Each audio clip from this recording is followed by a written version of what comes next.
이 내용에 관계되어지는 부분은 지난 2018년도에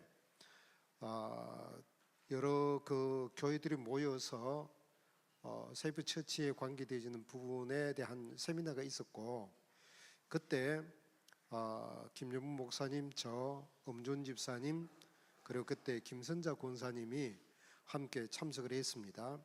그리고 난 다음에 회의를 거쳐가지고 교회에서 행정부 중심으로, 그 다음에 김용문 목사님과 더불어서 그때 2018년도에 교육을 한번 하였습니다.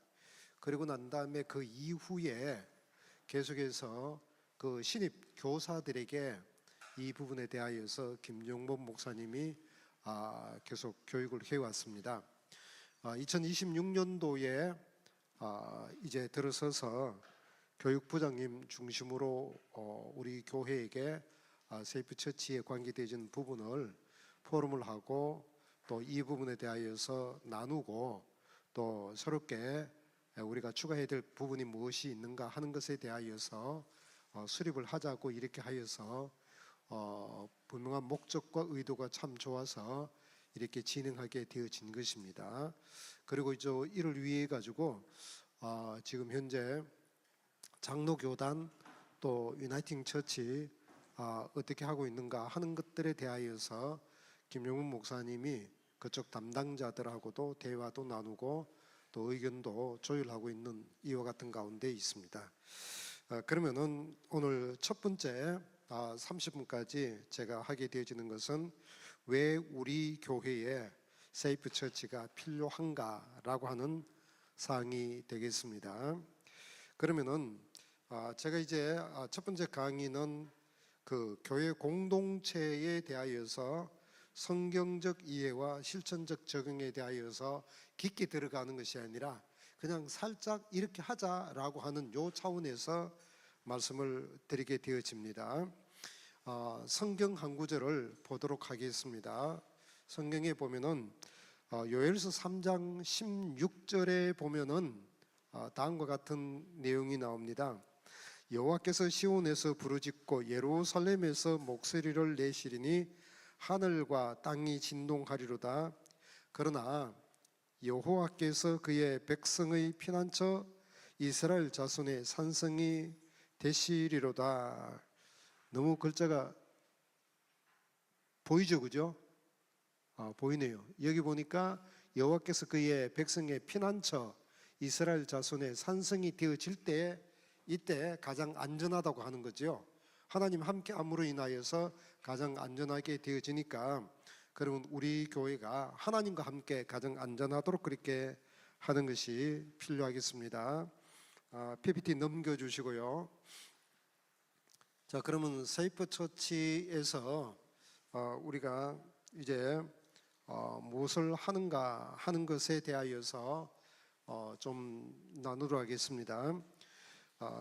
교회는 모든 교인이 여기서 중요한 게 육체적, 정신적, 영적으로 이렇게 얘기를 하고 있어요. 단순하게 육체만, 이제 보통 이제 표면적으로는 육체지만은, 그런데 이제 상처를 입고 그 상처가 치유되지 않으면은 정신적으로도 문제가 생기게 되어지고요. 그 다음에 영적인 것은 말할 수 없다고 하는 거죠. 그래서 이와 같은 부분에 있어서 안전한 환경을 만들어서 서로가 서로를 돌볼 수 있는 이와 같은 그 새순교회가 될 수 있도록 세이프 처치의 컨디션을 맞추어 가야 된다고 그렇게 보고 있습니다.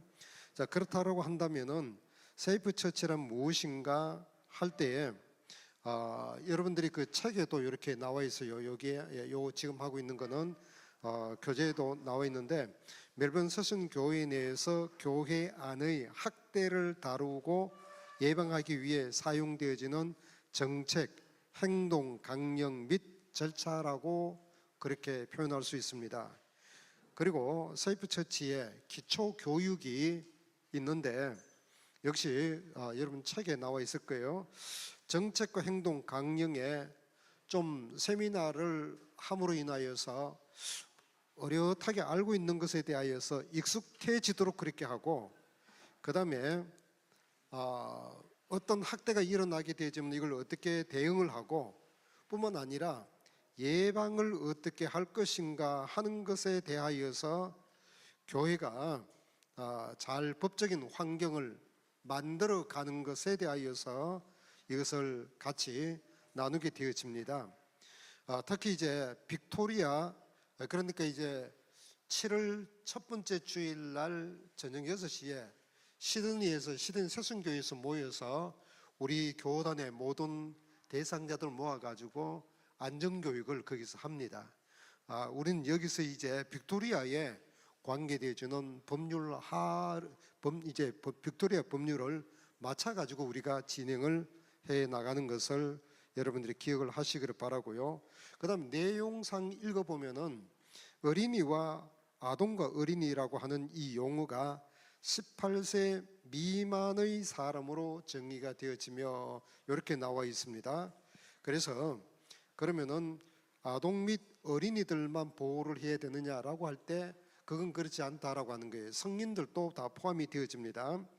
그러면은 이 세이프 처치의 기초 교육을 누가 받아야 될 것인가라고 그렇게 할 때 여기에서 크게 보면은 여기 만 18세 미만의 아동과 함께 일하는 모든 사람이 다 해야 되는데 기본적으로 여기에 목회자, 그 다음에 교회 중직자, 장로, 안수집사, 권사, 여기에서 저희들이 이전에 목양위원회를 하면서 여기에 해당되는 집사에 해당되는 부분을 확대를 해서 서리 집사님까지 다 해서 재직회까지 하도록 하자라고 하는 것이 이전에 나눴던 내용이기도 한 것입니다.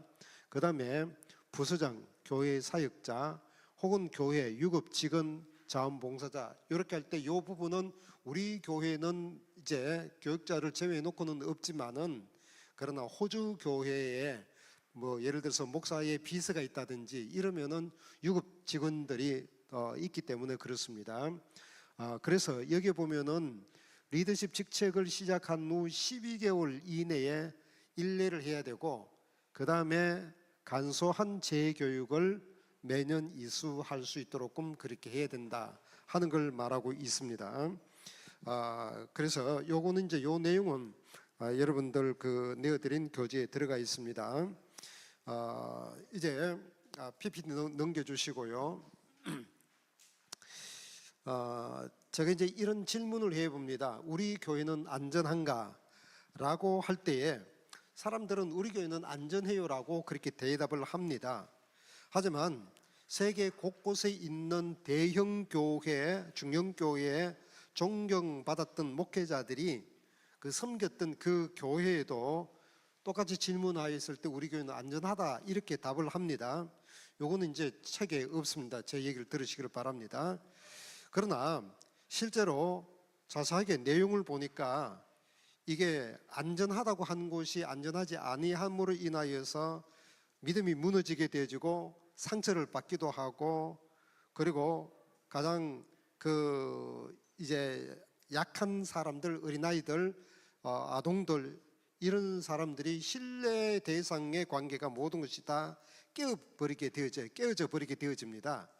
그래서 이제 안전교육과 안전한 교회라고 하는 것은 이것은 어떻게 하면은 이거 서로가 서로에 대해서 죄를 짓는가 안 짓는가에 해서 이거를 이제 의심하는 눈으로 바라보는 게 아니고 우리는 어떻게 하든지 간에 안전한 교회가 될 수 있도록 우리의 책임을 다 해야 되는가 하는 것에 대하여 초점을 맞추고 있다고 하는 거예요. 그래서 미리 준비하는 것이 이게 지혜롭다고 그렇게 봐야 될 줄로 압니다.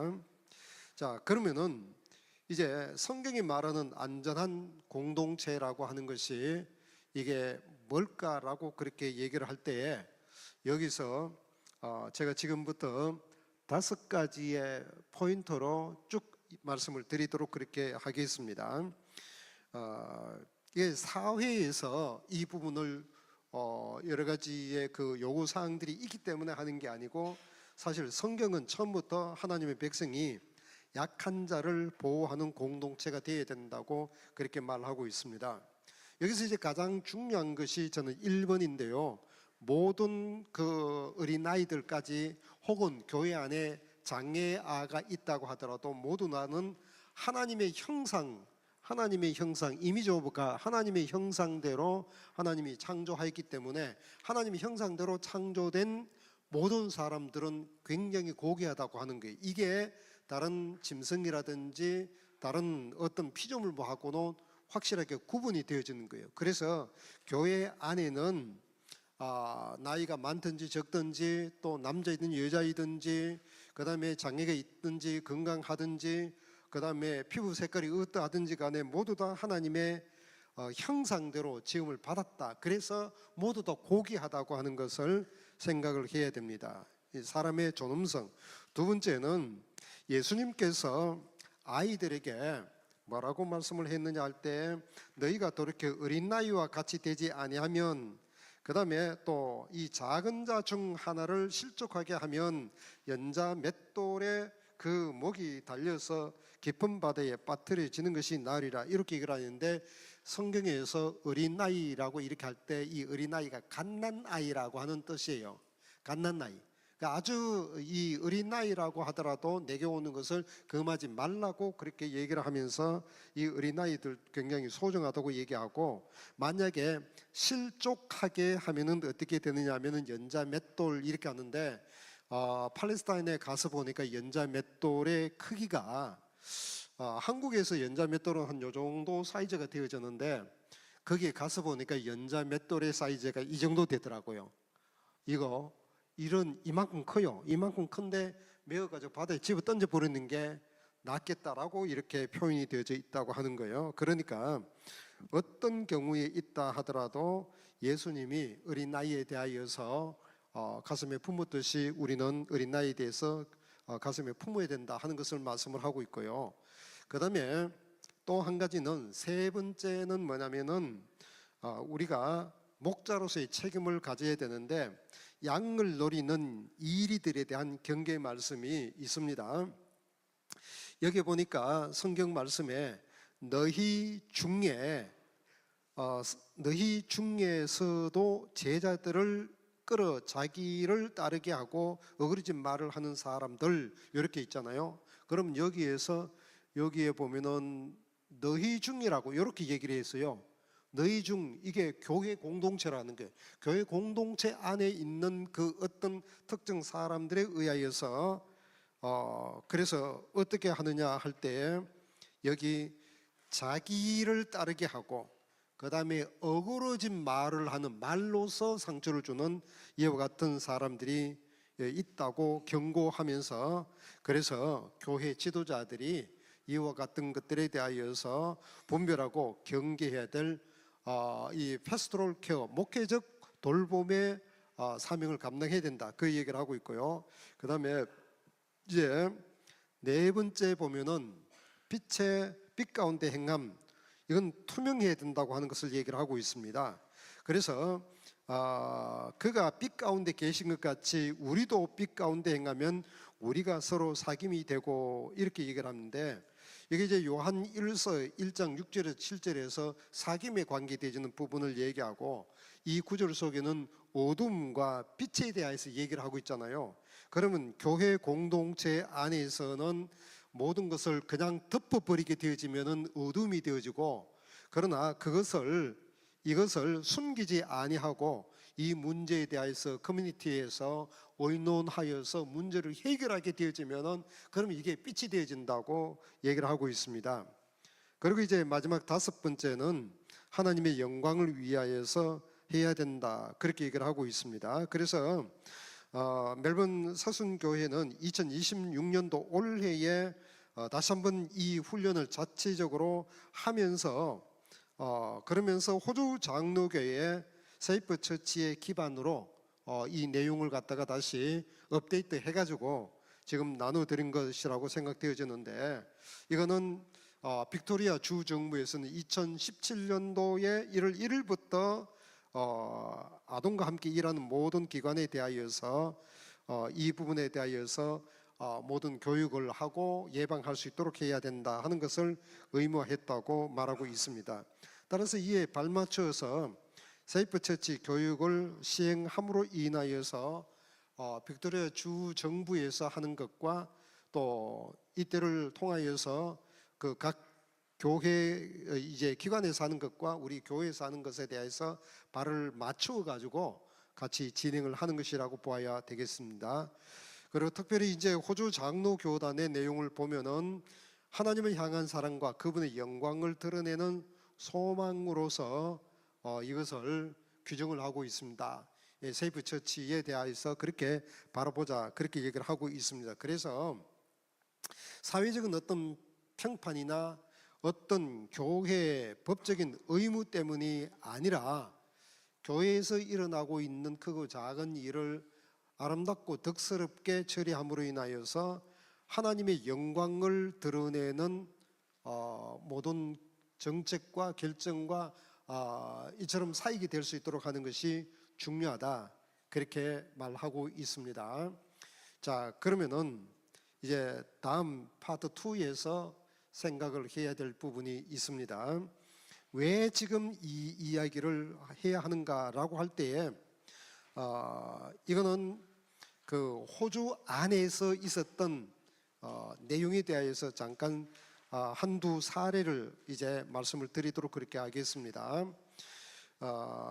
이제 사례 첫 번째는 뭐냐면은 왕립위원회가 호주 교회에 대해서 조사를 하였더니 여기에는 성공회, 유나이팅 처치 연합교단, 장로교회단까지 다 조사를 다 해보았는데 조사를 해보았더니 굉장히 충격적인 내용은 뭐냐면은 한 개인의 범죄보다도 더 충격적이었는데 그게 뭐냐면은 교회 안에서 학대를 하고 있는 내용에 대하여서 부인을 하거나 축소를 시키거나 그 다음에 이 부분에 대하여서 신고를 해야 되는데 신고하지 않고 있고 그 다음에 어떤 의심이 된다 이러하면 이 사람을 다른 교회로 가도록 해버리고 다른 지방으로 가버리도록 그렇게 한 케이스가 이게 나와 있다고 하는 거예요. 그래서 이것에 대하여서 침묵하는 시스템의 문제다 그렇게 얘기를 하고 있습니다.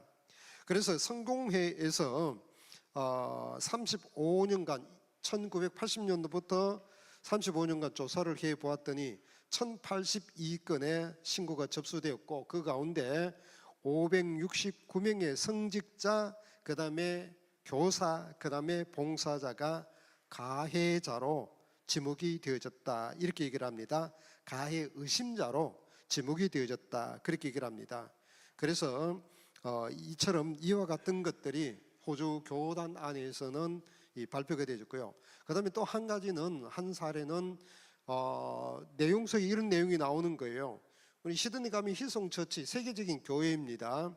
그곳에서 찬양이 전 세계적으로 많이 유행하기도 하고 이렇게 하는데 힐송 그 처치의 설립자가 이 브라이언 휘스톤이라고 하는 목사님인데 그런데 그 목사님의 부친도 목사님이었는데 그 부친이 1970년도에 그 7세 아동을 성적으로 학대를 하게 되어졌는데 이것에 대하여서 언제 알게 되었냐면 1999년도에 이것을 이제 알게 되어진 거예요.